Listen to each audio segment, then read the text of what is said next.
Welcome to Nintendo Voice, your voice for everything Nintendo. This is episode 106, recorded on the 14th of September 2017. And joining me to talk Nintendo, we have Harrison Milfield. How's it going, everybody? And it's just myself and Harrison tonight because of the results of the WoW Championship. Colin had no score. No one voted for Colin, so we kicked him off the show. Well, that was the rules. You didn't tell me that. Yeah, you didn't tell me that. I'm not sure we explicitly mentioned that previously, but Colin's gone now.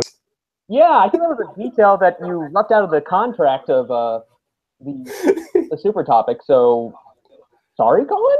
But no. Yeah. But in all seriousness, it's Colin's having internet issues as always. Well, not as always, it just all of us have internet issues. Yeah, from time to time. Anyone curious, anyone watching the show, which you can do live on YouTube, youtube.com/Nintendo Voice, you may notice a slight different scenery here. That's because I'm not at home. I'm in a hotel for work, but not in the evenings, of course. In the evenings, we podcast and we play the Switch, and we do more interesting things. And we have a special episode this week. We're going to forego almost all of our usual features because we've had a Nintendo Direct. A Direct dropped yesterday, and there's lots to discuss. So this show is just going to be about the Direct. So know what we've been playing, no super topics, nothing else.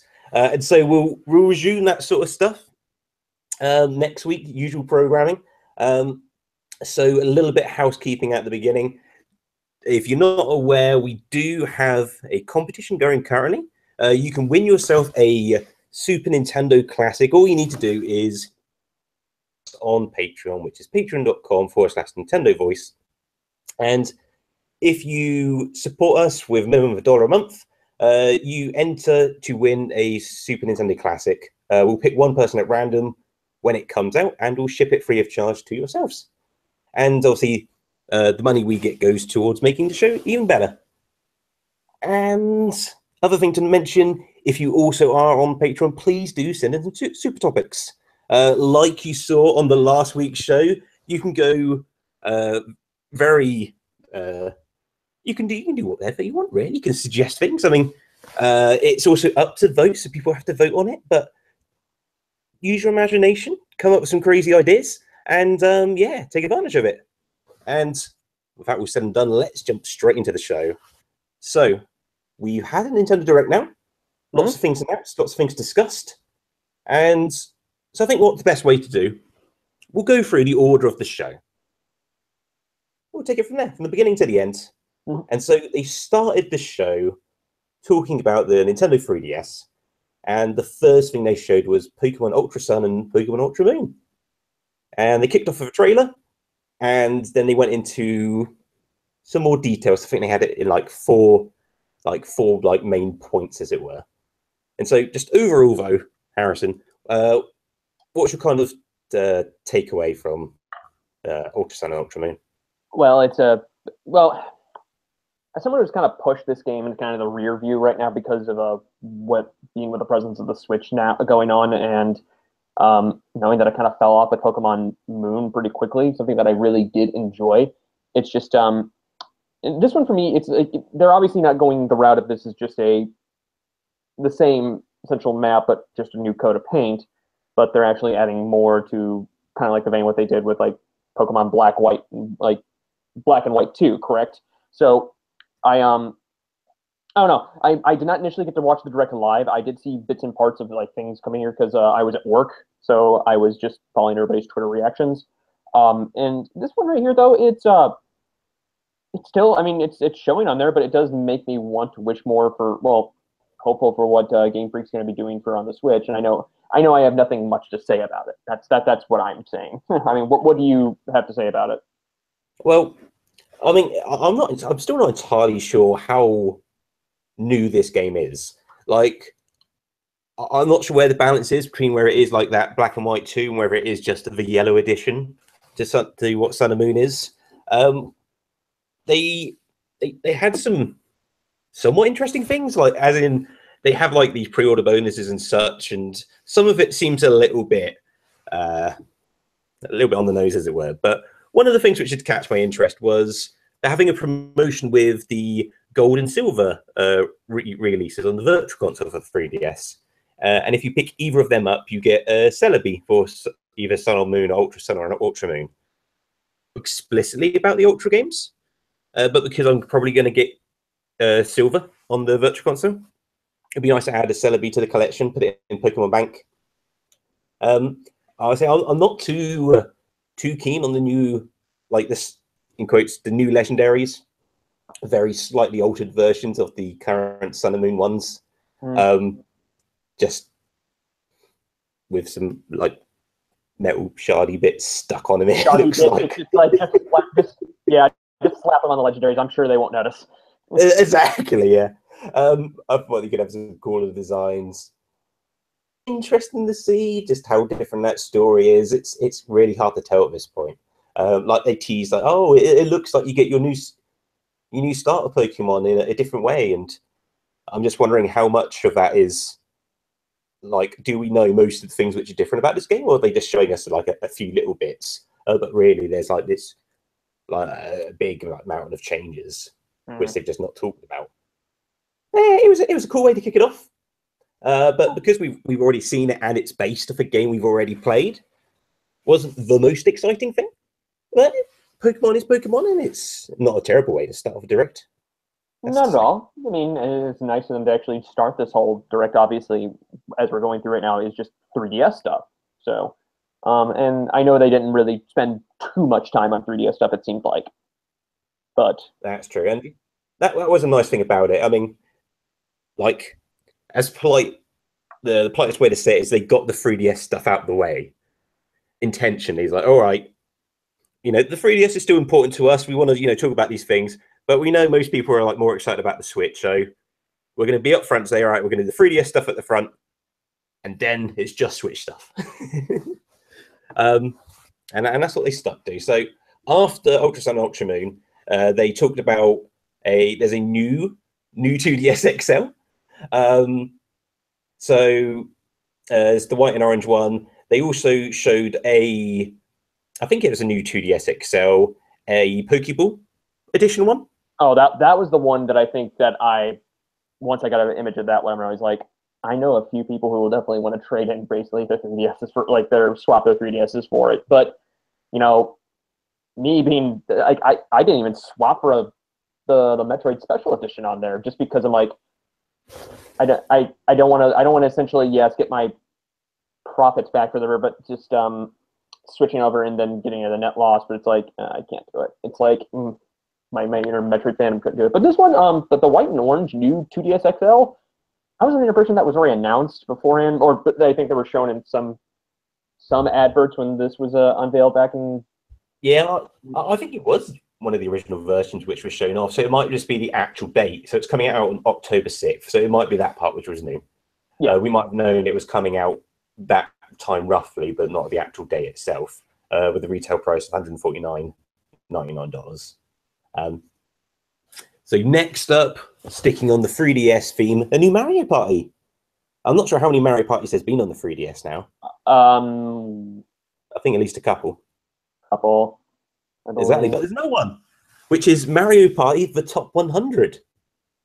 Named as such because it has 100 mini games in it, chosen from all of the previous Mario Parties. Apparently, the best 100 according to the people who made it, and it does still. It was a bit of contention. Apparently, some people were unsure if it was actually had the ball game in this game because they didn't actually show it. They just showed footage of the mini games, but on the actual site for the game itself, it does mention the boards and such. So it does sound like it's traditional Mario Party, but yeah, it's got 100 mini games, all from games prior. It's an interesting one, right? I mean, I've never quite got the hook of a portable Mario Party, but I like the idea of this just being, if this was a console, if this was like the Switch Mario Party, that's a cool idea. Picking 100 of the best mini games and putting them all together, because you always get some good games, but there's also a lot of just average stuff. So if you're just picking the cream of the crop from all of them, it's like, that's a pretty good collection. It's a good collection, but the thing for me, this is something that's one of those few things off the first bit of this direct that my carrying ability for this is like, okay, it's great that you're bringing this back to all these beloved like mini games, well, some of which I remember, I'm sure, because my things of Mario Party have kind of just died off. I think it was after 4 or 5, but it makes me just sense that like I don't want to turn this into a big deal, but the fact that like are they able to Nintendo find a way to actually handle Mario Party in a way where it's like the couch co-op, well, the couch multiplayer aspect is still integral, but it's almost like, why can't we have this online? That's the other thing. I mean, just because it's a portable game doesn't excuse the fact it still doesn't have online, because this game still doesn't have online. Mm-hmm. Download play. So you've got people with 3DSs and you've got one copy of the game. You can play together, so that's a good tick. But no online play, so that's a cross. So hopefully at some point we'll get a new console Mario Party game with online play and without that silly car, hopefully. That's his personal preference. Some people like it. Mm-hmm. But yeah, I want to play Mario Party on a console. I would prefer, it feels like in time, Switch is going to happen. I just feel like it would have been nice to have it on there, but obviously, it's the 3DS has a bigger install base. It's always going to happen, and this launches in November, right? It is November 10th. It comes out. Okay, so yeah, quite a short turnaround, ready for announcement to release. And to answer your question, this is the third Mario Party game on the 3DS. Third. And the Wii U only had the one. It only had number 10. Wii U only had the 10. Yeah. 10. So. And the Wii had 8 and 9. And so the console ones are getting less and less per system. So it might be the Switch gets 0. Yeah, and and if you look basically on their aggregate, it's like I'm on the Mario Party series wiki, and it's like looks at the Metacritic score for each one, and it's just downward for each one. I can imagine that, yeah. I've no idea what the portable ones are like. Is that on the same trend? Do they just slip in under where the console ones left off on their tailing scores, or? Well, it was. I think they were slightly different. It was after 4 where it took a dip. I was going to say, well, there's a lot of them now if you clean the portable ones. So yeah, there's a lot of room to go down. Mm-hmm. So there is that. If anyone's watching / listening who enjoys the portable Mario parties, let me know. Not in a weird way, but let me know why. What you enjoy about them. Do you prefer them over the console ones? I would be very interested in that. Next up, though, we had Kirby. Kirby Battle Royale. So it's kind of not officially, but this is kind of the year of Kirby. There's a lot of Kirby releases. More so like these little releases, but they're still releases. A celebration of Kirby. Exactly. And so Battle Royale, this is like a top. It's hard now because there's so many of them. So this is like the top-down fighting game. It's kind of somewhat of a 45-degree angle. Use your abilities, you fight each other.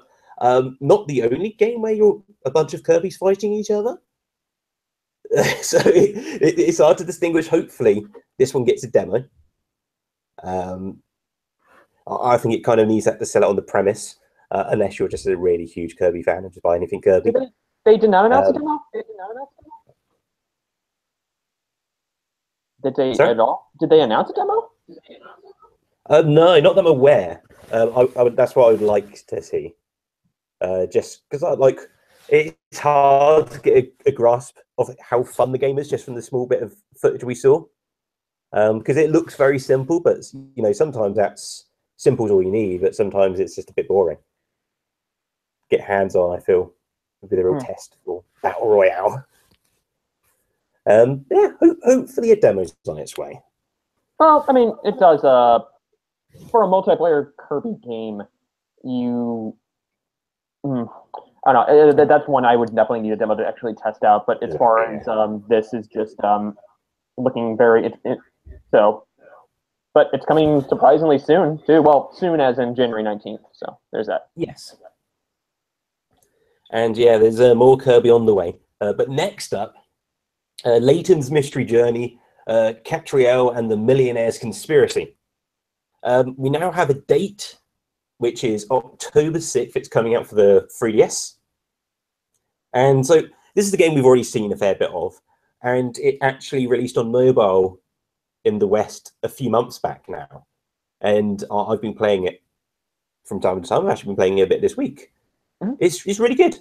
So if you've been waiting out for the 3DS version, it's, from what I've played so far, it's a really cool game. If you like the previous Layton games, you'll like this one. Ooh, having a new main character to it, and I think they do that well. It doesn't seem like they've done a few attempts of like side stories for Layton. Like there was like there was some sort of detective game as well on the mobile, and you were like Layton's brother, which was never mentioned before or something. That felt a bit naff, but this feels good. It feels like a proper Layton game. It's got really nice cutscenes. The puzzles are what you want, and yeah, very very nice presentation, what you would expect. And so yeah, I won't be getting the 3DS version because I've already got it on the phone now, and it's basically the same game. But it's cool that it's coming out, and yeah, if you prefer your puzzle games on the 3DS, and I don't blame you, then yeah, it's going to be worth the wait, I reckon. Mm-hmm. Sounds good. But yeah, nothing really new. Actually, the one tiny bit of news we got out of this on the Direct itself is that there's an exclusive costume, which seems an odd sell. But you would kind of expect, like, if it's going to be that, it would be like, it'll be some sort of game related thing, or maybe it's a Nintendo related thing. But it is just a random costume that you get for the 3DS. It's like her in this dress. But yeah, that's something, I guess. Sticking on the 3DS track, we got Mario & Luigi Superstar Saga Bowser's Minions, which is creeping up under its release a little bit. Yeah, October 6th. That's very close. Mm-hmm. And so we got a little bit more news about this. So I feel we basically knew what this was. And so obviously it's a remake of Superstar Saga with the kind of the graphics engine that they've been using for the other 3DS Mario & Luigi games. Mm-hmm. It also has got as the name suggests, the Bowser's Minions kind of side game, which apparently has its own story, and it covers the gaps kind of from the enemy's perspective. But it's kind of like, I've not quite got my head around it, but some sort of like turn-based puzzle game. I'm not entirely sure. It looks interesting. It's got amiibo functionality as well. The new Goomba and Boo amiibo are compatible, and they come out on the same day on October 6th. Yep, I'll probably be picking this one up too. Well, actually, I might be reviewing this for another site, so there's a chance. So, and it's the one game that as much as I adore the Paper Mario series, this one I really did like when I had my Game Boy Advance. I never did finish it, so I'm glad to actually come back and see what's all different. Actually, funny you mention that. I don't think I finished it either. Which seems bizarre. I remember playing a lot of that game, but I can't remember the ending. Yeah, I can't either. So it's just obviously be it. But well, there's a first thing for everything. So indeed, and yeah, what I remember, I think it's also because it was also the original of the Mario & Luigi series. I think it kind of captured the charm and the comedy factor really well. So it would be cool just to jump back for that. Like I'm guessing that has aged quite well. Just poking fun of the Mario series in general, and the weird fascination that series has with their moustaches and so on. And I'm tempted to jump in, but there's so many games coming. We shall see. I'm not going to make any promises. Next up, Yoko Watch 2, Psychic Spectres. Mm-hmm. I'm not sure this is actually on the European version. Well, I might have. Well, you guys you recently just got Yokai Watch 2 back in April, so yeah. So yeah, that might be why it was left out. We might be getting this bit a little bit later. I have not much to say about it, just because anybody who's more Yoko Watch. Say what? There's just more Yoko Watch. It's basically just more Yoko Watch. Ultra Sun and Ultra Moon to Sun and Moon. Mm-hmm. Essentially, and it's a shame that I kind of was hoping that the series would pick up here in the Americas, and it hasn't. But has it done really well in Europe in terms of sales? Not that I'm aware. Just in terms of like, not seeing any numbers, but just kind of on the ground as well. I've not really ever heard anyone talk about Yoko Watch. I've never really seen it advertised much, if at all. Maybe a bit on YouTube when it was coming out, sort of thing. But not really anything beyond that. So I don't think it has been very successful over here. It might have its place though, because I feel it does aim at a young audience, whereas ironically, I think it's basically the same audience that Pokemon originally aimed at before it kind of realized it's actually for everybody as well. It's not just for kids. Where I think Yoko Watch is, yes, it is just for kids. At least that's where the marketing's towards. And so I'm a bit out of focus on that. So it might be doing quite well in that demographic, but I can't say for sure. No, not that I noticed.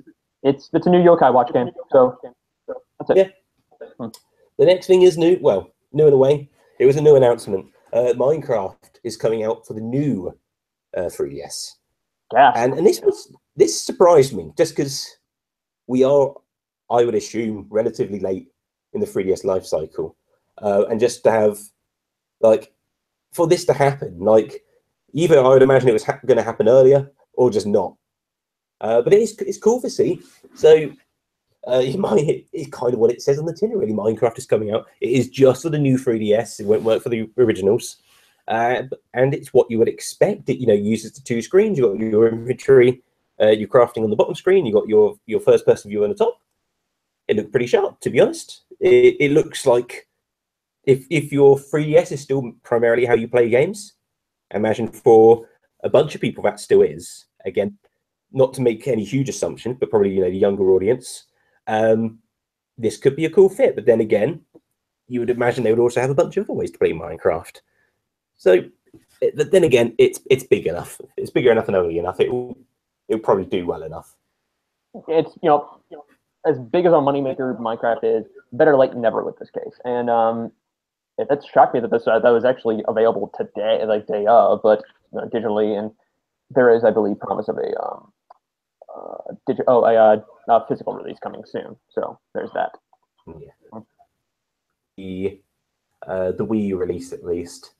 I'm not sure. I guess the Switch release as well, because I don't think it's out physically on the Switch yet, is it?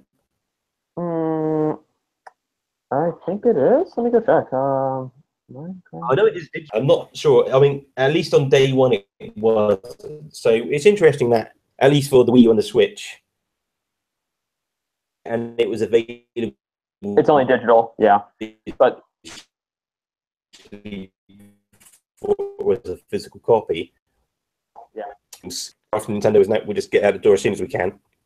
Physical copy can come out. It is physical copy for Switch. It's not coming out till. Yeah, it has the same thing that's going to happen in the Wii U version. So probably by a holiday. Yeah, that'd be my guess. But another cool announcement to see. So next up, we have the Alliance Alive. And so this is an Atlas old school RPG focused around 9 characters. I don't know much more beyond that. It looks, then again, it also looks fairly Atlas RPG. Not in a bad way, but without knowing more info, it's hard to distinguish it, what makes this one special. It comes out in early 2018. Well, I have heard people getting really excited for this one from people I know, but I just didn't know as much. But like I said, it's an Atlas RPG, so there you go. Yeah. It caters to a very particular market, at least. I imagine there's people there who mainly just play Atlas RPG type things, and for them it'll be all right. This will be next. I'm looking forward to this. Oh, that's good. And they'll be eating up any sort of news they can find currently. Alliance Alive. I like the. It's a good name. That's what I can really say. I like the alliteration. That's a win for me all the time. Next up, though, in the same ballpark, we've got Radiant Historia: The Perfect Chronology. And so we have a date for this now, I believe. Well, we've got a window at least. It's coming out in early 2018. And so this is the Radiant Historia. So, Wait, what? I'm a bit lost now. So this is what was the DS release readiness story. Is it a special edition of that? Mm-hmm. I never played any of these games. I haven't. I know, and that's gonna get everybody angry. Like I haven't. As somebody like RPGs, it's just like never got into this. But this pretty good collector's edition. What we got here for this one. So and this is going with it coming in early 2018. Yeah, it's a game I heard a lot about. Apparently, it's got, as long as memory serves, some of the makers of Chrono Trigger involved. That's good. And it is a story which involves time travel in as well. Apparently, there's a lot of good there. So, one I've been meaning to play again. There's so much coming out, but I might have to make some time for it. But again, no promises. Given my backlog, I don't think it'd be able to fit in there. So my backlog, exactly. Yeah. I feel bad. I'm missing out on all these good games. Looking to a theme here. Etrian Odyssey 5, Beyond the Myth. And so there's been a lot of Etrian Odyssey games to 3DS, so it must have found which enjoys these games. And there is a demo which is good, coming out this, not yet, but it comes out before the game does this fall. Yeah, you're a fan of Etrian Odyssey 5. And again, there is a theme going on, Harrison. I'm noticing these games. A theme that basically Atlas does care for putting RPGs in Nintendo platforms. That's definitely part of it.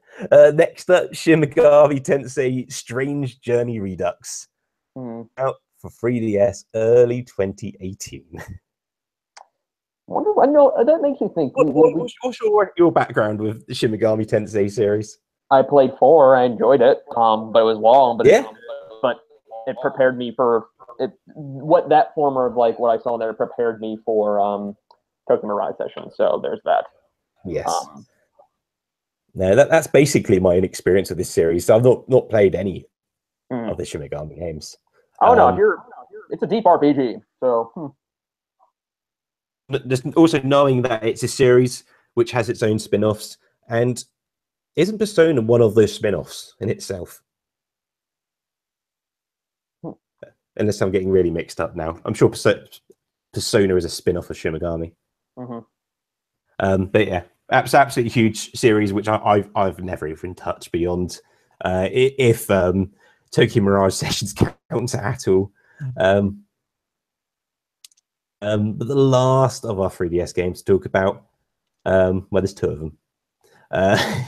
They bundle these together. I'm not sure why. They got nothing really in common with each other. The first is Apollo Justice is coming out for the 3DS. So it's I assume it's based off the HD version which came to phones. I think it is. I think it is. Yeah, but I mean it's like readapted to the DS format, so it looks like what you would expect it to, with that classic menu system on the bottom and the investigation scenes or the profiles at the top, but just really sharp graphics. And this actually completes the Ace Attorney collection on the 3DS, which is pretty cool. Because we had the trilogy, we've had 5, which I'm not sure it was called 5, and basically 6. They weren't called 5 and 6, but they were the new games. And Apollo is 4, basically. And so with this, you can now play every Ace Attorney game beyond the 2 games which were exclusive for Japan, which doesn't look like Capcom wants to localize anytime too soon. But it is good to see Apollo Justice come. The other game which they bundled together here, Warriors, which is for the new 3DS only as well. Which most of that game we've seen has been the Switch version. Yeah, that was the version I get, but it would be on the new 3DS just to see how it's. Knowing how Hyrule Warriors ran, so for that one, It's just, True. That's why it's not the new 3DS, because that was Hyrule Legends issue. Was that it was fine on the new 3DS, but on the regular 3DS, it ran like performance crap. issues came up. Yes. Yeah, it was like its frame rate issues were just like it was just like slowing down constantly. So I don't understand why some people we actually bought for that one, but I can understand if you didn't want to buy the Wii U. Still, I'm interested to see what sells more between the 3DS version and Switch. My gut's going to say it's going to be the Switch version. So because I'm typically interested to see how that turns out. Yeah, that will be interesting to see how that plays out. Like thinking more so in Japan. There's a lot of 3DSs out there. There's a lot of Fire Emblem. So if numbers wise, it may beat the Switch version. Not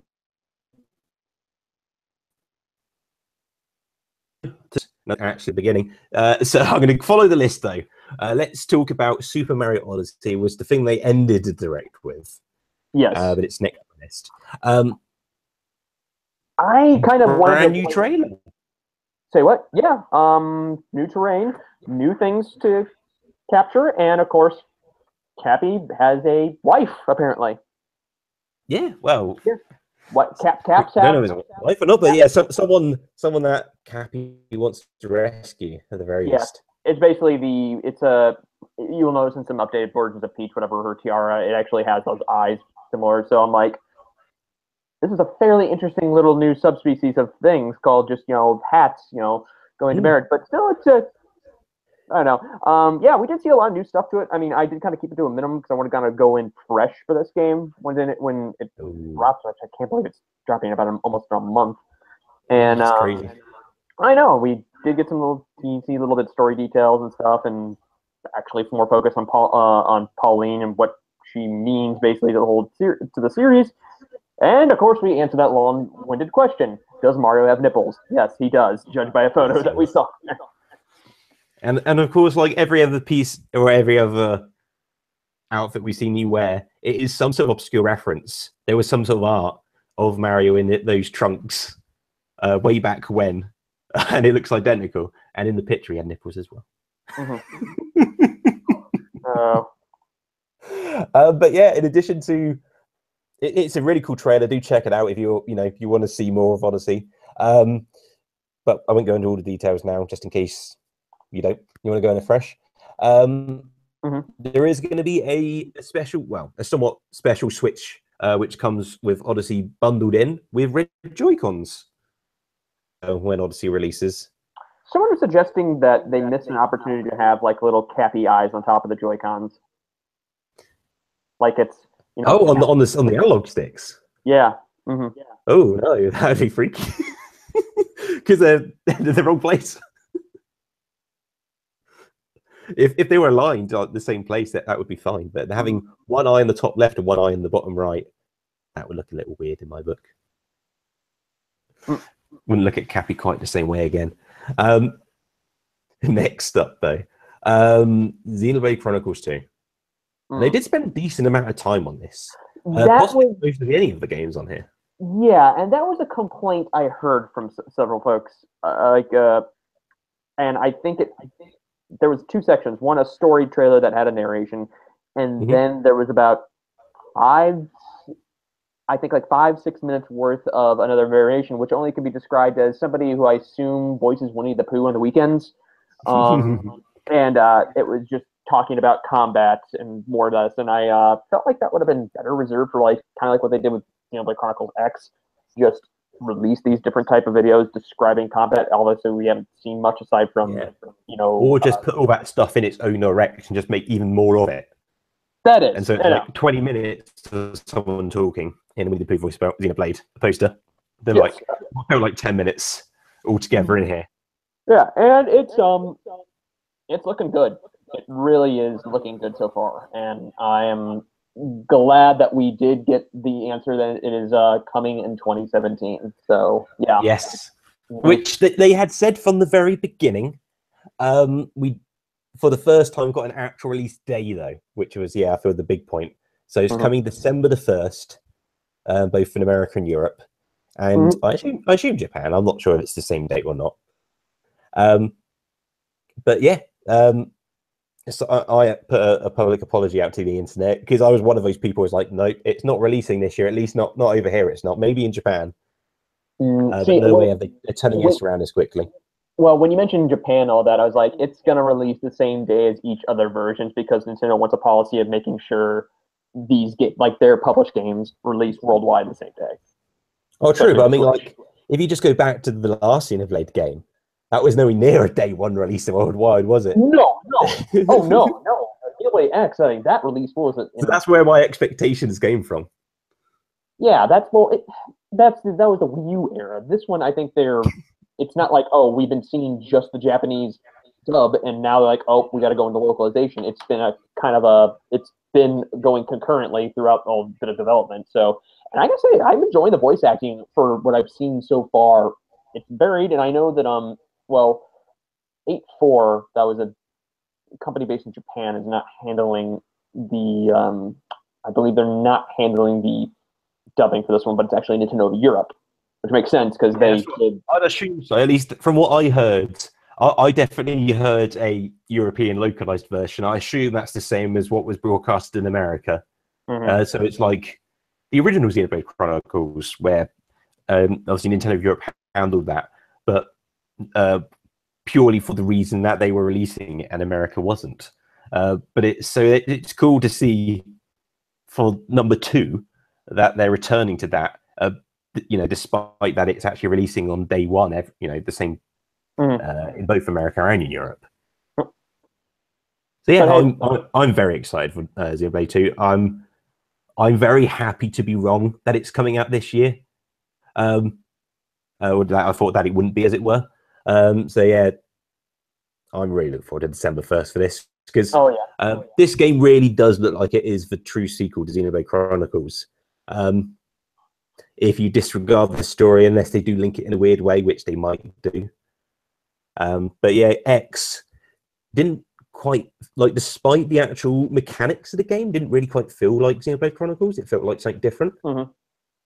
Feels like it's picking up that same sort of vibe of, I mean, for one, you're exploring these, giant Titan creatures, both outside and inside, and, seeing just what those environments are like, what lives there, and how people live there, and so on, and just slowly discover this bigger mystery of why does this place even exist.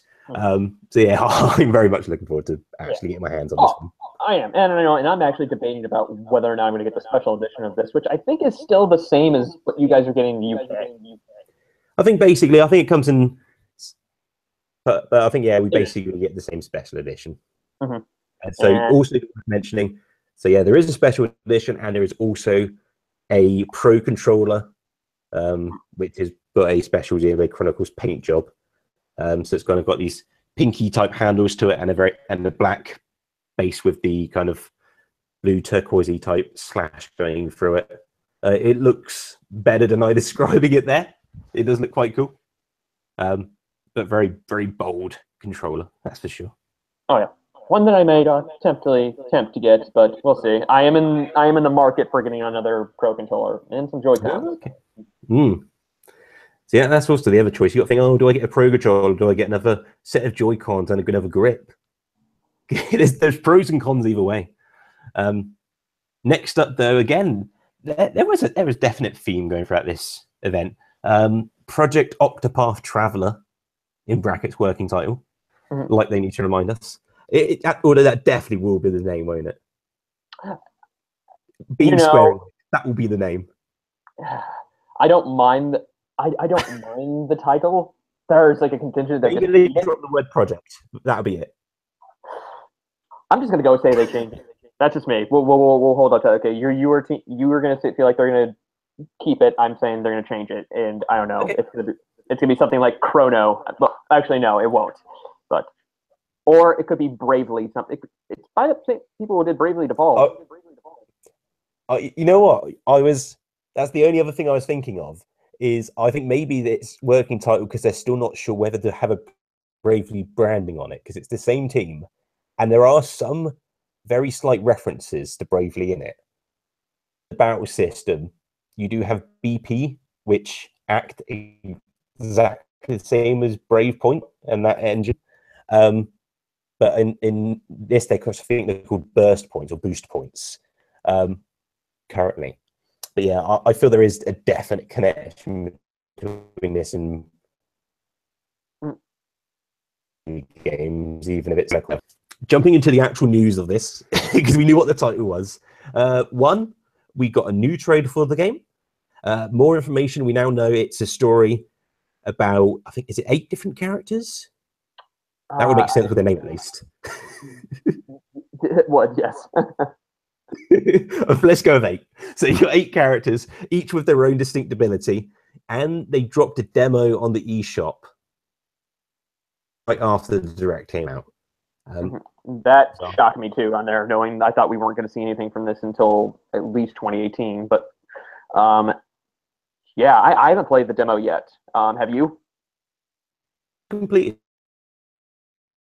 I've played about the demo yesterday before I went to sleep. And you get to choose between 2 characters. Not sure their names, but you got a girl character and a boy character. I chose the girl character because they are different chunks of the demo, because they, how the game works. They each have their own story. I was surprised, at least in terms of the girl characters, how dark the game got very quickly. I won't say much more than that, but I was kind of expecting, it's got this cool art style, but I was saying like this cute, charming type game, and in some ways it's charming. But yeah, it's quite a dark story the female character has. So if you've got a Switch, I would urge you to check that demo out and keep an open mind. I was very impressed though. In the story, in the graphics, obviously the battle engine itself, which is a bit like Bravely, so I'm definitely up for that. But what I was really surprised at was how much it just captured that feeling of playing an old school RPG, which seems odd because that seems like, oh, that's obvious. But I thought it does it better than most do that kind of fake retro look, or the modern retro look. And I think because it's not really doing that. I mean, it's kind of in a modern style because the worlds are 3D. It uses like advanced lighting and such. But because of how it still does that storytelling with just characters talking to each other, and with very slight animations and just little things and such. There's no like big cutscenes happening, at least none that happened in the demo. But it did tell, from the very little I played of it, a really kind of captivating story. But it's that very simplistic way where it makes you fill in the gaps in your head, as it were, and that that can enhance the story. And I got that kind of this flashback of like playing through like Super Nintendo RPGs like, of the time, not going back to them, sort of thing. Very impressed with the demo. So very much looking forward to its 2018 release. But yeah, I'm looking forward to this one too. And it's like you said, it's that things that remind you of those old school pixel-based like RPGs, but given that extra oomph. And this one actually has voice acting too. I forgot to mention it. There is voice acting as well. So yeah, that oddly does go well with the very simplistic story. I say text-based, obviously voiced as well, but with just having like 2 little sprites next to each other talking, even if it's about complex subjects. So the voice acting does help there.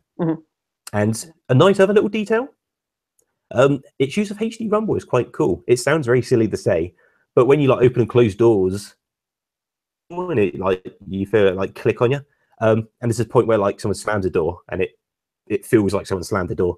Just like really little things, but I imagine if they're doing that just for doors, there's going to be like other cool uses of it throughout the game.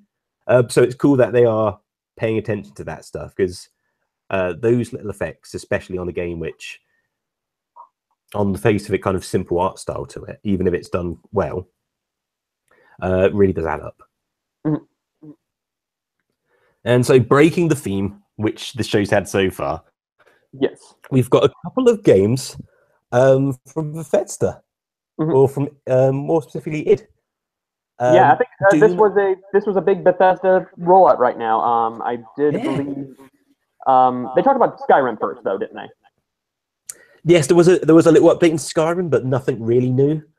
I don't know anything new really. This is a recap that you can use Link Amiibo to get Link stuff in the game. It was that, and that was it. They showed a bit more footage. Well, we know we got a release date. We did, but I don't have it at hand, so I was avoiding the subject. Do you know what the release date is? November 17th. Fantastic. There we go. Yeah. I noticed you put that in the notes way down here, whatever, and I was like, oh, come on, we can't believe there, it's gone. But this is looking to be. I was trying to figure out like what Nintendo was going to fit into the November slot with Mario Odyssey being in October, and same with Fire Emblem Warriors. And since they're self-publishing this one on here, I guess that's what they're banking on for people to pick up again for whatever the next time. But yeah. The other bit of defensive news that took me and everybody else by surprise. So yes, so Doom, as in was it last year it came out? Yes, last year, 2016. So the 2016 edition of Doom, not the original, and Wolfenstein 2, the new Colossus, which comes out this year for other platforms, but it's coming out next year for the Switch. So that is a current game, whereas I guess Doom is still the most current version of it, but it's been out for a year. It will include all the DLC, I believe, but it will not include any of the level editors, and I think part of like multiplayer at first, I think. But unless that was the real footage they showed on there, I assume kind of going forward, it amazes me that they're probably, I need to get more look at this, but they're able to have a game that this looks is so good, I mean, whatever is on current platforms, to be played on the Switch. So and it's just weird playing that as a portable game if you so choose to. So, well, I could play this on the PS4, Xbox One, or I can play it as a little handheld. So yeah, this is really like showing the promise of the Switch now. No, and it's showing that this whole thing is not a one-off with Skyrim with Bethesda. This leads me to believe they really do see some potential in the Switch, or they're doing this right now and they're going to be doing a collaboration with Nintendo sometime along the way.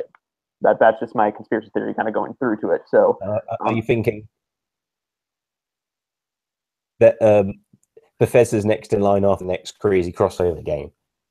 And so yes, it's going to be like, I assume, unless it's the Mario, maybe it's Mario Plus is the new spin-off franchise. So, or what would Mario Plus be? What are you from the Bethesda team? Mario plus Doom guy. There we go. Mario plus Doom guy. Just go through corridors and you're murdering all sorts of Koopa Troopas that are just been infected by that have been possessed by the creatures of hell. So that's your nightmare. The true was it Yoshi's Safari? Yeah, Super Scope game. There we go. Oh, the Super Scope game based on that.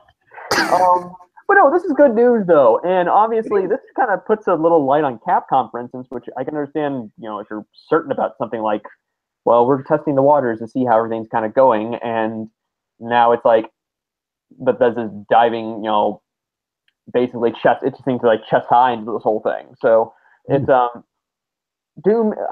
Great to see, but I'm interested to see how these control. And plus, we're getting Doom really quickly this holiday, so that's nice to see. Yeah, I mean, not just the business side. Like, it's good on the business side to see these come because as you were saying, things like it kind of makes Capcom's approach look a lot more timid. But I think it's even good on that front because the more companies that jump in, it makes it look good for everybody else. So Capcom could look, if they're bringing Doom and Wolfenstein in, we should probably bring some extra games too. And other people look towards that and go, we should probably bring our stuff there too. It's obviously a platform.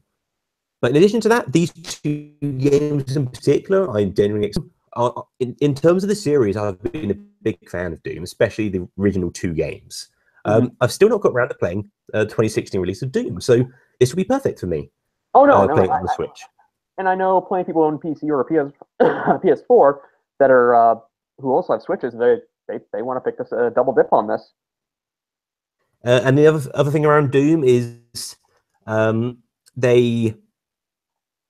it was releasing. They made an important point of that it was a 60 frames game on all the versions.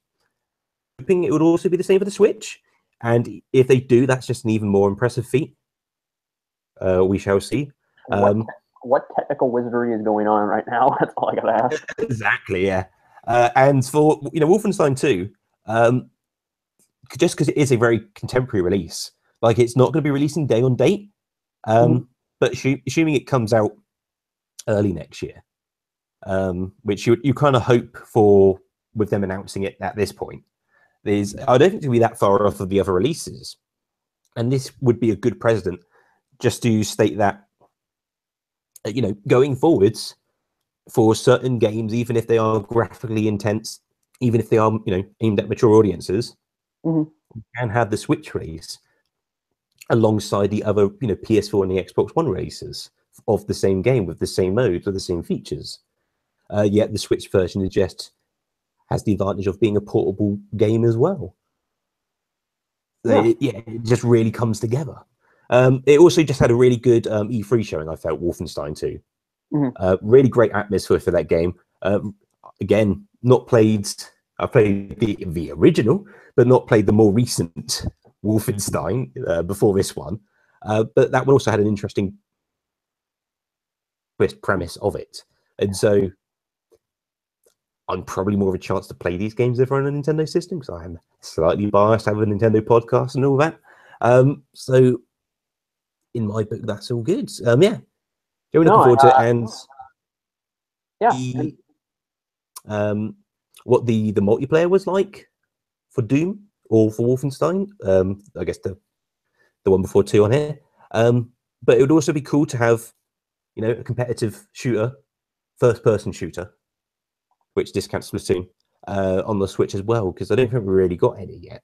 And these are very good ones. Well, they're covering the basis now for we have the third-person shooter with Splatoon, but also we have the try and true first-person shooters that are coming here. So we are covering our bases so far. Yeah, that's true. So next up, we've got some more Kirby. Because it's been a while since we talked about Kirby. It's been a good what? So it's been a little while. It's been about almost 40 minutes. Kirby Star Allies. So this was the game which was just Kirby when it was shown off at E3. And so this is a traditional platforming Kirby game which you can play with up to 4 people. You can also have kind of like Superstar or Fun Pack. You can also have computer co-op buddies instead of local buddies. And so in this game, kind of like Superstar, where in Superstar I'm not sure how it would work. You could kind of capture enemies, and actually you would swallow an enemy, and then you would be able to turn it into another player. In Star Allies, you basically but you throw hearts at the enemies, and then they can turn into your co-op buddies, whether it's a computer buddy or a person control next to you. So basically, it's a single player. What we're getting at, it's a single player Kirby game for the Switch, but you will have some cooperative elements to it. Oh, definitely, yeah. So you could play it as just a co-op game, but yeah, obviously you can play it as a single player game as well. I think it actually looks quite a lot sharper than it did. I think the first one they showed at E3 looked a little bit generic. This time it's starting to show its own character, which is good. I was a little worried before it was just going to be as the name implied, this is just Kirby.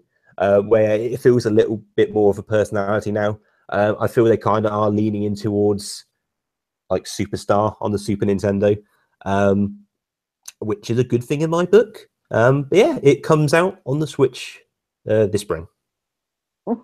Well, can we also talk about the scenery of a incredibly overly buff King Dedede that is haunting? Yes. What was that about? I don't know what was going on.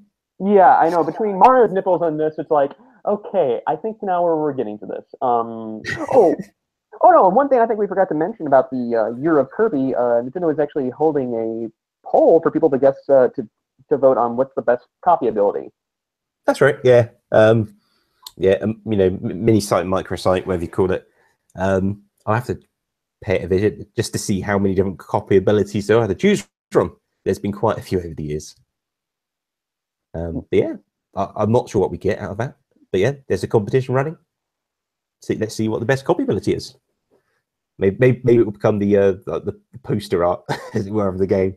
It will be the Kirby, the biggest Kirby in the box for that ability. Next up, though, we've got some more news on Splatoon 2. A bit of an update. And so there's a returning stage coming, which is Kelp Dome from the original. Yes. And that's coming September 15th, which is tomorrow. So that's not far. And there's a new stage called Snapper Canal.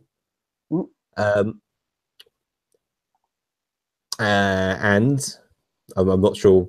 I can't remember what that stage looks like, but there's also a new weapon. There's a new umbrella weapon called the Tentabrella, which is a much more bigger version of the current umbrella weapon, which I can't think of the name.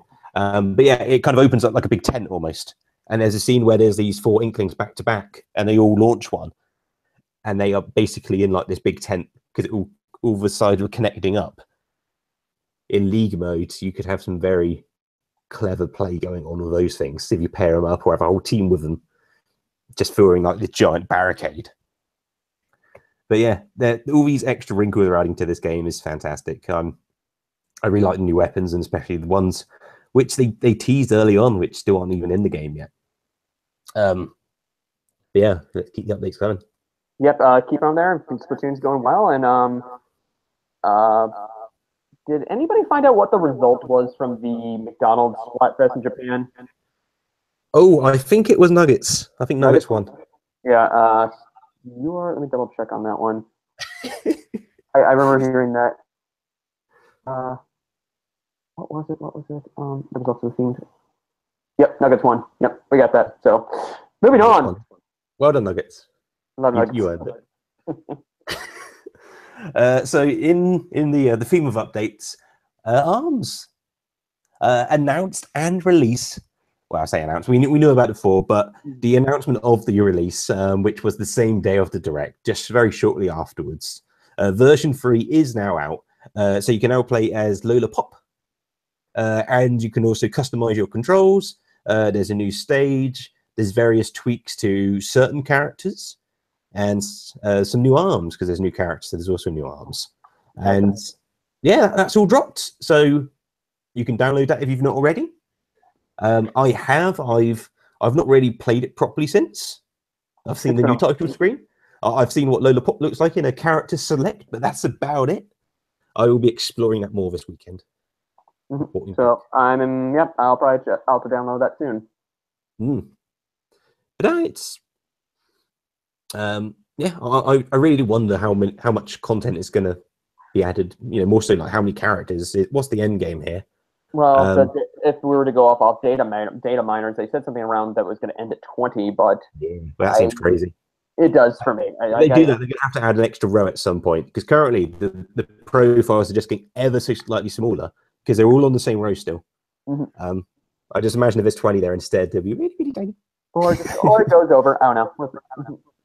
All that. Yeah, that's a very simple solution, isn't it? Scroll bar. All right. Point proven. Fire Emblem Heroes. Not Heroes. Fire Emblem Warriors.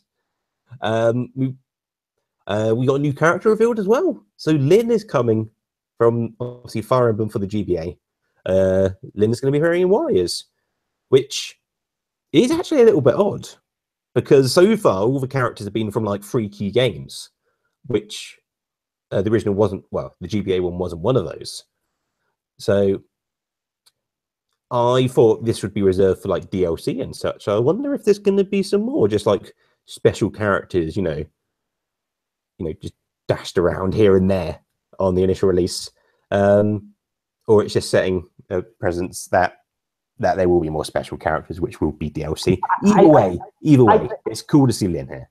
It is, and it doesn't shock me that this is happening. You're going to get those fan favorite characters, and as far as when it comes to female like Fire Emblem characters, Lyn is obviously on the top on that. So as much when it comes to the Fire Emblem fan base. Well, you say that, but I mean, there's both males and females. Just so many Fire Emblem characters now. I don't think any of them are a given at this point. Well, they're not. I mean, who knows?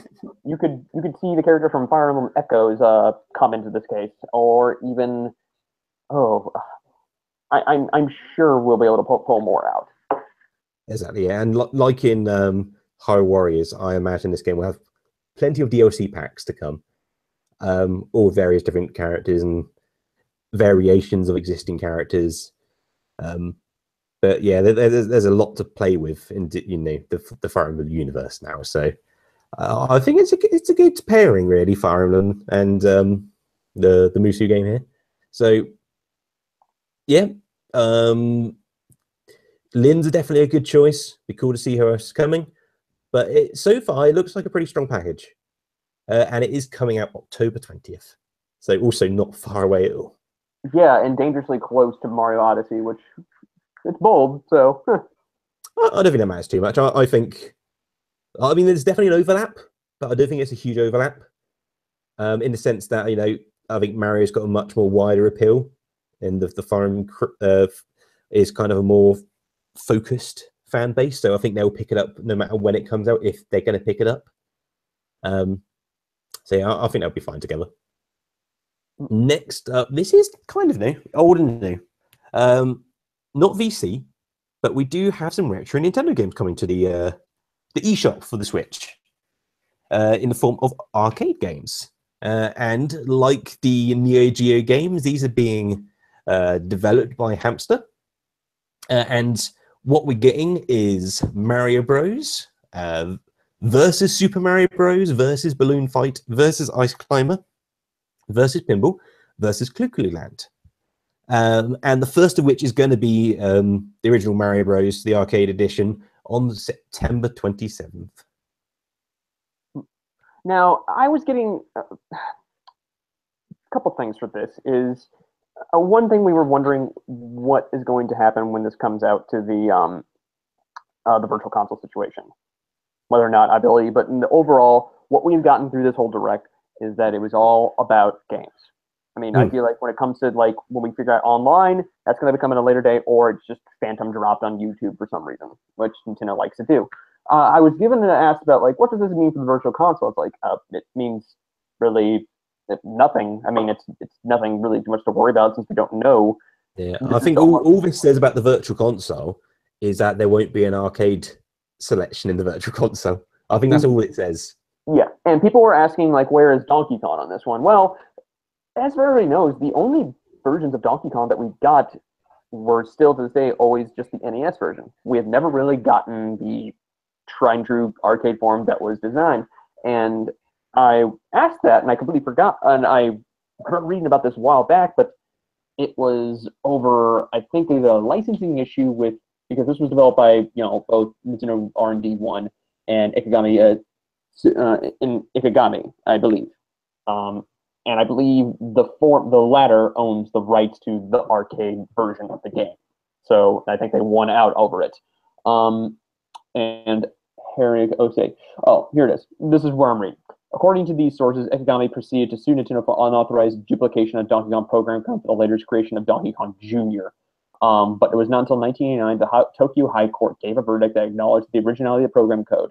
In 1990, Ikegami and Nintendo reached a settlement in terms of which were never disclosed. So they own the rights, basically, as far as that original code of the arcade. So that's why you don't see it anymore, like as far as unofficial Nintendo releases.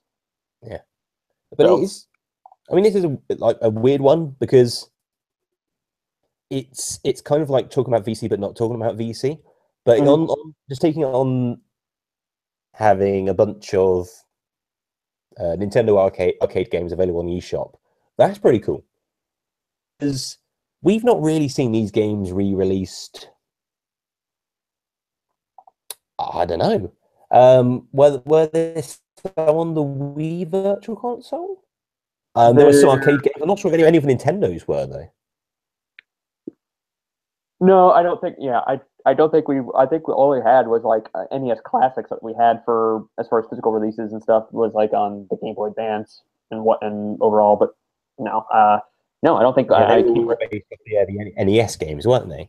But yeah, the arcade games, although similar, are their own games. They do have, they're better versions of what than their NES counterparts, which were based off of them. And so it's cool. I mean, you can obviously take it as you want, really. I mean, if none of these take your fancy, that's fine. But if you go, I'm a fan of, say, Punch Out, and was it on the list? I remember hearing about it before. Mhm. I'm sure Punch Out is one of these games, the arcade edition, where that is, obviously very different than the NES game. It is vastly different.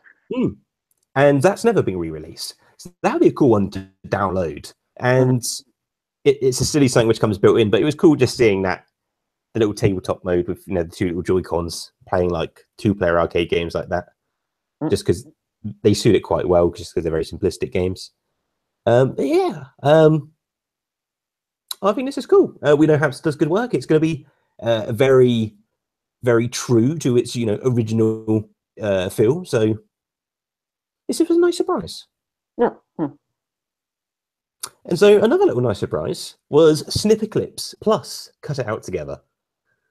And so Snipperclips is getting an expansion as well as like a more fuller release. It's getting a physical release under that title. It's going to be $29.99 on a cartridge.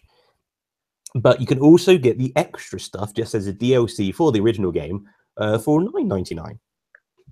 And so it's 30 new stages. You can also kind of play remixed versions of the original stages where you start off with different default shapes, and when you reset yourself, you're at alternative shapes still. And so you got to solve the puzzles in different ways.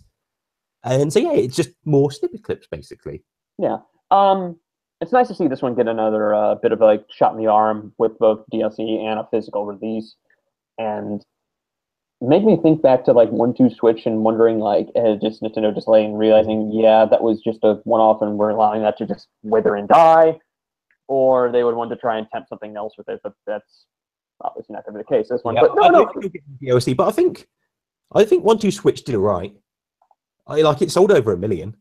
Yeah, I don't know what they're expecting out of it, but that seems like that's a pretty good achievement for that sort of game. I was seeing more in the critical reaction from it, whatever, because again, when it first came out, it was basically a proof of concept type of game that I felt like could have been interesting to see included within the Switch. Because I was thinking if they were going to be doing bundles, I was like, okay, they might do a 1-2 Switch 1 bundle for like free basically into it, but that's never going to be the case, obviously. So, but no, I'm just glad to see Snipperclips get another shot. See another shot and see how it does, and I'm interested to see what the the DLC is. So it'd be cool to see take up, and it's also just a nice story from humble beginnings, as it were. It's a little small indie team managed to team up with Nintendo, made a download game, did so well they made it a physical release and an expanded package and DLC. It'd be cool to see Snipperclips on the shelf next to Mario Odyssey and all the other big games on the Switch. It definitely deserves its place up there. It's a very cool, imaginative game, which I have to put the preface on that I think it's really, it's going to sound a little harsh now, but I think it's only good in a sense with two people. I think you really do need two human beings sat on a couch having fun with the game. I think it loses a lot if you're just by yourself. I don't think it makes it a bad game, but I think it loses what's special about it if you play it like that.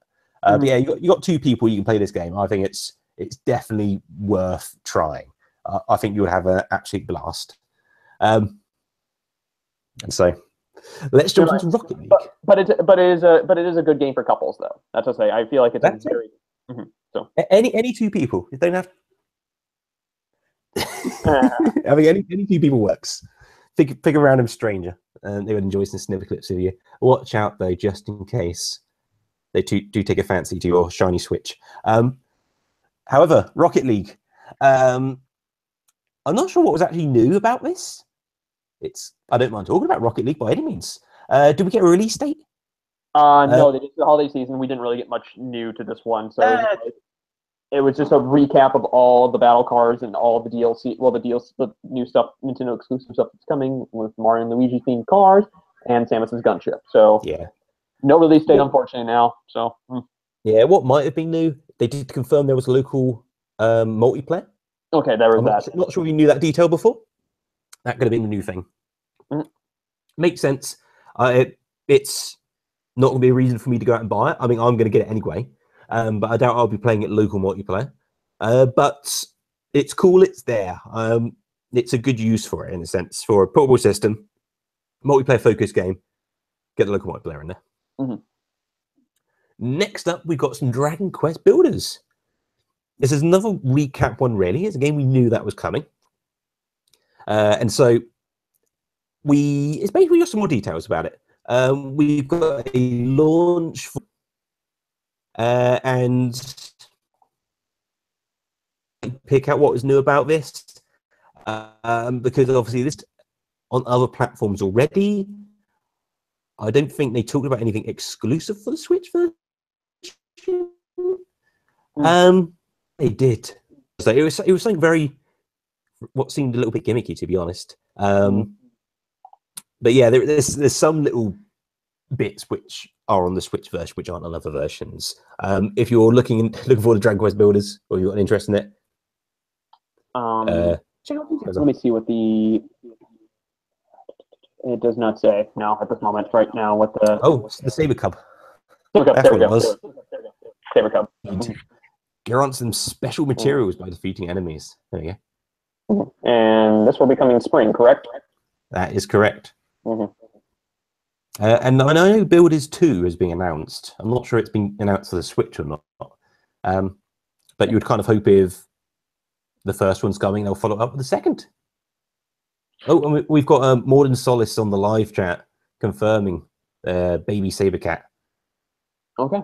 Thank you. is what's special about the Switch version. So thank you, Morden. Next up, this is something that we knew was coming. Mm-hmm. So another little recap. It was only recently we found out about this one. LA Noire, Rockstar Games. It's coming out for the Switch on November 14th. It's going to include all the DLC, as well as Joy-Con controls, gyroscope motion, optional controls, and a special over-the-shoulder camera angle. What's your thoughts on this? I mean, I've had people who are mixed on LA Noire. I mean, it was reviewed really well when it came out in 2011, 2010, LA Noire came out in 2001. For those who don't know, it's basically the same vein as far as an open world type of like what we see with GTA, set in set in a portion of LA. I'm forgetting the time. I'm forgetting the time frame right now. It's set basically. It's set in the 1940s Los Angeles, and it's basically a neo-noir crime action adventure game where you are essentially a detective. And I've heard people say it's like its facial recognition for its CG has been still marvelous to this day, and then you have other sides that are just like it can get a little bit boring. But I don't want to put that against the game's credit because it's the fact that Rockstar is bringing some things to us, but why is it that it's this game and not like say Red Dead Redemption or some sort or like a remaster or even GTA 5, which was made on the 360 and even in PS3, which could be an easy like $3-5 million for the Switch or something like that. But this one, it's a case of Rockstar testing waters. It's just I'm not sure this game being the right way to test the waters. So I mean, I think the reason why we're getting this game in particular is just because they are re-releasing this game. Like, it's not just the Switch it's coming out for. It's coming out also on Xbox One and PS4. And so I think this could be a sign that maybe that just the Switch is just under consideration now for future releases. And they're not going to go out their way to make a special Switch port of a game in their catalog because that's not really their business model. They don't really do exclusives and that such, even though it would be an old port. But when they are making new games, I think they're going to go, okay, will this is appropriate for the Switch? Will it run it? But maybe before they weren't having those considerations. But either way, they got to the point where they go, okay, we're going to remake LA. Yep, it would run on the Switch. Yep, let's give it a go.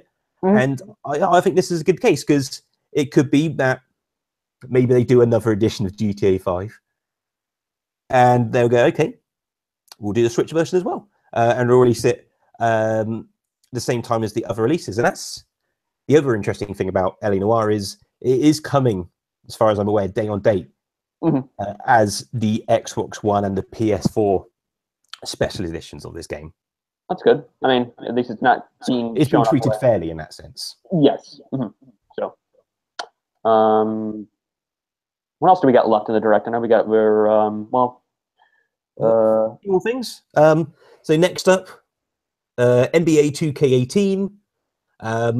So it's got a launch date of September 15th. But on the eShop. On the eShop, correct, yes. And then October 17th, it will be in stores in cartridge form. And not a huge NBA guy myself, but I have to say, assuming the footage they shown was of the Switch version itself, impressed by the visuals. It's looking very nice. It's nice to see it on that same tier. Like, that's just, if I saw that footage, I would have assumed it was the PS4 version. So it's cool to see. On the same sports vein, we got EA Sports FIFA 18, and that's coming out September 29th. You can kind of not quite copy my opinions, copy and paste them from above, because I don't think it looks as good as the other versions, but it looks good. It looks the only thing I've heard from what was from Gamescom, or was it PAX Prime, is that it plays well, looks well, but I think one downside for it, aside from the certain modes not being included, is that playing with a single Joy-Con is it's tense to a point where you're just not very well to it. So I mean, wouldn't recommend it. That's from what I've heard. So there's that. Yeah, I wouldn't put that against the game. The itty bitty controller. But yeah, it's a good option, I guess, because if you've only got the Joy-Cons which came with the console, at least it gives you the option for a quick 2-player game there without going out and buy a controller. But if you've got another one around, you're just going to use a grip and a Pro controller, or 2 grips. I feel obliged to mention now, we got Modern Solace again on live chat saying FIFA is hype. And so there we go. There's a FIFA sell right there, I'm imagining. Keeping on the sports track again, somewhat. WWE 2K18. We don't have a launch date yet, though. But we've got some more footage of the game. Launch details will be announced at a later date. Yeah, hopefully it's not taking too long for that one. Nah, can't imagine. And then getting back on track after these silly sports games, got back some good traditional Japanese RPGs to talk about. Lost Sphere. So this is for the RPG Factory? Who's owned by Square Enix. So this is essentially the sequel to, I don't know what its name game, but they did release it on the Switch early on. Looks quite similar. It also looks, at least purely graphically, it looks similar to the Bravely Default games, but the gameplay itself is quite different. And that is coming out January 23rd. Really close. Good. Oh, the original game was I Am Setsuna. Modern Solace is being very helpful in the chat. Thank you. But yeah, it looks a little bit more, not sure polished is the right word. But whereas I Am Setsuna it had just, at least from what I saw of the game, it was always that very snowy environment. Whereas at least Lost Sphere looks like it has more diverse environments. So it looks like a bit more fun. So I might jump into Lost Sphere, where I just skip over I Am Setsuna. And rounding everything out? Yeah, well, we got a few more. Next up is launching November 7th. Just a little recap that there's a modern Sonic, there's a classic Sonic, and there's a Sonic you can make up yourself. Quick over this one. You can make your own Sonic fail. That's why I like that. Yeah. I wonder how close to Sonic you can make. Or can you just make Sonic? I don't know. Maybe there's limitations to They that. let you make Sonic. This is something. This is a Sonic game I'm very not so much interested in, knowing that we've seen some few preview events that are not going as really glowing as what Sega wants them to be. So it's less than optimistic for this one. Yeah, well, yeah, that's probably the best way to go, to be honest. And then you can only be pleasantly surprised if it turns out otherwise. On the Capcom front that we were talking about earlier, Resident Evil Revelations and Resident Evil Revelations 2 are launching November 28th. Not really much to say about them. Not much. Not much to say unless you all go back on how I say that it's telling when you have Capcom is not diving into things, which I can understand, and you have Bethesda doing this stuff. So. Flip Wars, game which is already out, game I've not played. Looks a little bit like Bomberman. It's getting an update too. It looks like one of those chibi, like those things that like they're chibi characters, but they look like these things that have been plucked from Federation Force. Yeah, it's Bomberman with Federation Force characters, isn't it? Mm-hmm. But you're flipping tiles. It's getting an update with local wireless multiplayer. There's class matches. They mentioned about a ranking type leaderboard system. Looks like it's getting a decent amount of updates. If it sounds like this was kind of the setup, and I kind of missed the point of this the first time around. That they released this like base game, and the intention was, all right, we're just going to add stuff on it. We're going to add new modes. So if you buy it now, the game's just going to get bigger. So, the more updates they do to this, the more I'm going to be tempted to go on in. I had a friend who reviewed it, and they said it was very there just wasn't a lot of depth to it. So okay, yeah. I wonder if the update help out there, or it's just like more variations of the same type of thing. Mm-hmm. So. Yeah. Mm-hmm. So finally, the last thing on the list, Morphe's Law. So the third discussed on the show, on the direct, talked about on the latest Indies video, and basically what we knew about the game. It was a new video of it, a new trailer. Mm-hmm. It's a they shoot each other. It's and basically for those your parts grow when their parts shrink. Yeah. Oh no, that's the concept I really like about it, is that as a 3D shooter, it's just each time you hit yourself, whatever, like a weapon, master the victim's damage to limb starts to either increase or decrease. So yeah. I'm interested to see what this looks a little bit more. This could be a little bit fun to do. And I think isn't this like based on the Unreal Engine? I believe. I think it is. Ooh, I'm not sure what the engine is, but I'll take your word for it. It sounds about right. But, it's coming out this winter. Switch first. I don't think it is. They've got the wording here says exclusive, but I remember hearing the wording Switch first.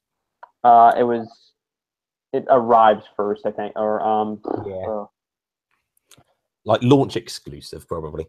Yeah, whatever that term that's getting thrown out, that's completely muddled, that Microsoft's doing too. So, that's the word is Morden Solid says it's exclusive, so I'm going to trust. Wow, thank you, Morden, for actually doing this, for helping us out as our fact checker. Yeah, there could be a full-time position here. Maybe. Yeah, it's exclusive for so it's exclusive for completely exclusive. The dev said so. There we go. Mm-hmm. Okay, but that was it for the direct. That was. So, Liv, what did you think? Me, I thought it was good. Not to go as far as a little crazy thing. It was fantastic. It's the best out there. But we got what we initially came for. More information, and then a release date for Xenoblade X.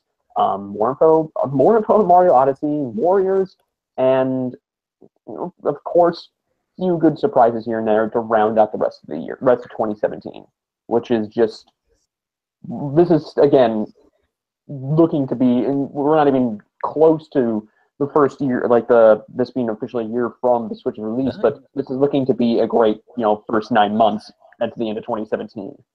And again, even at this point, it's from memory serves at least, this is the first, the best first year, even though we're only 6 months or so into the system's life cycle, which is crazy. But yeah, I was really happy with the Direct. One, because I don't feel like Nintendo hyped up the Direct. I know some people got carried away with certain retweets and rumors and such. Yeah. Mm-hmm. And yeah, real retweets and taggings on YouTube.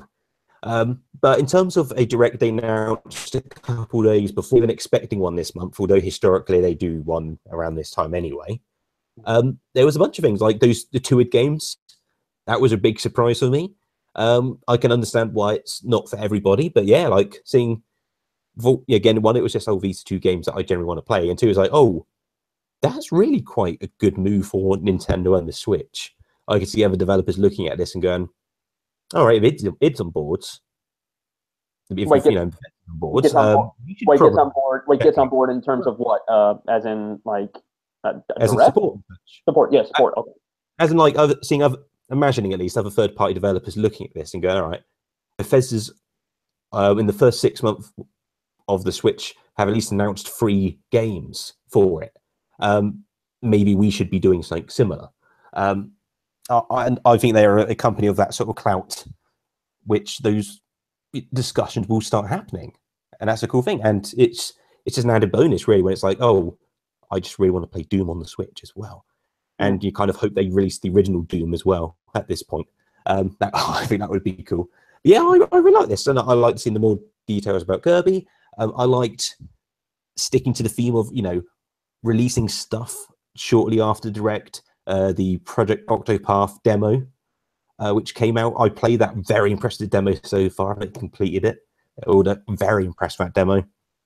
The update for ARMS, they all right, we knew it was coming, but they're like, on the Direct, they said, oh, it's dropping off the Direct, and it did. A new character came down. That was cool. The new Mario Odyssey trailer, really fun. Xenoblade Chronicles 2, all the details about it. I was always excited for the game, but I'm now more confident it's going to be a good game or a great game. Whereas I feel X didn't quite meet my expectations, so I was a little bit hesitant.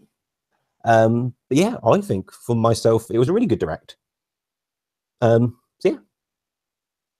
But it's good, I know, and I'm trying to imagine. That this next Direct that's coming up, whether it's December or January, it's going to be huge because we have more things coming out, whether with online going to be detailed, and then yeah, it's looking really nice that what we're going to get so far.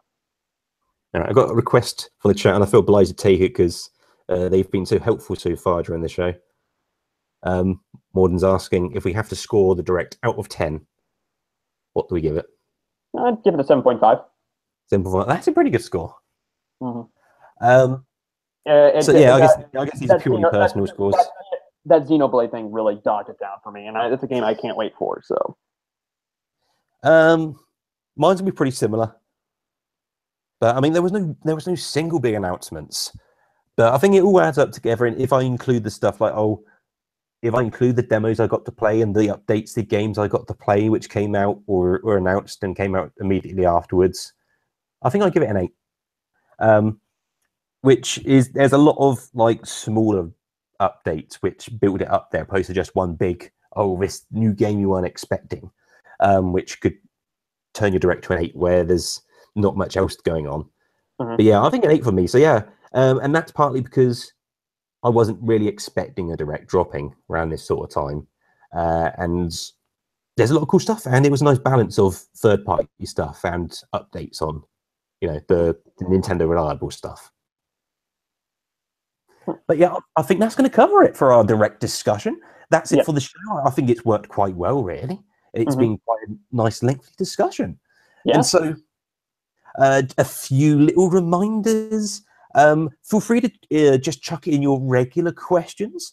You can email them hello@nintendovoice.com or tweet them to us over at Nintendo Voice. If you've got some super topics, you need to be a Patreon supporter for that. You can get a bit more elaborate with your suggestions. You can have whole episode themed ideas or just bigger things in general, opposed to simple questions, and go over to patreon.com/Nintendo Voice. Also get a chance to win that Super Nintendo Classic. And before we do end the show, as we usually do, let's go around the two of us and give out our personal contact details, as it were, and anything else we would want to plug at the end of the show. And so, Harrison, how can people get hold of you?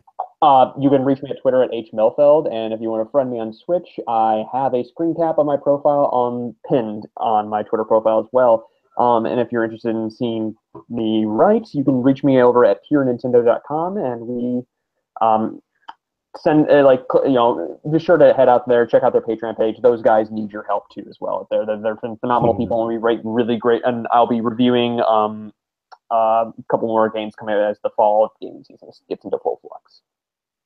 Excellent. Well, for myself, it's mostly on Twitter is where you're going to find me. The word you need, LEUVSION.